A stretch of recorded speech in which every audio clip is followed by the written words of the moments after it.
Welcome to গুনগুন diaries. নমস্কার, আমি গুনগুন।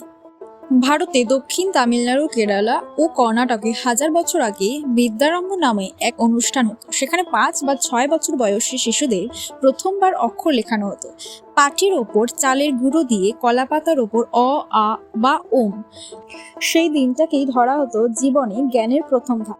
পরবর্তীতে এই বিদ্যারম্ভ অনুষ্ঠানই উত্তর ও পূর্ব ভারতে ছড়িয়ে পড়ে। বাংলায় এসে তা মিশে যায় সরস্বতী পুজোর সঙ্গে। দেবী সরস্বতী যেহেতু জ্ঞান ও বিদ্যার প্রতীক, তাই বাঙালিরা প্রথম অক্ষর শেখাকেই সরাসরি পুজোর অংশ বানিয়ে নিয়েছেন। দক্ষিণ ভারতে আজও বিদ্যারম্ভ পরিবারে হয়, আর বাংলায় হয় মণ্ডপে বা পুজোর ঘরে, কিন্তু উদ্দেশ্য একই, জ্ঞানের দরজা খুলে দেওয়া। তাই আজ যে প্রথম অক্ষর আপনি লিখছেন, তার পেছনে রয়েছে হাজার বছরের শিক্ষা, সংস্কৃতি আর পুরাণের মিলিত ইতিহাস। সরস্বতী পুজোর আরও অজানা তথ্য জানতে চাইলে ভিডিওটা লাইক করুন আর কমেন্টে লিখুন বিদ্যারম্ভ আগে জানতেন কিনা। ধন্যবাদ।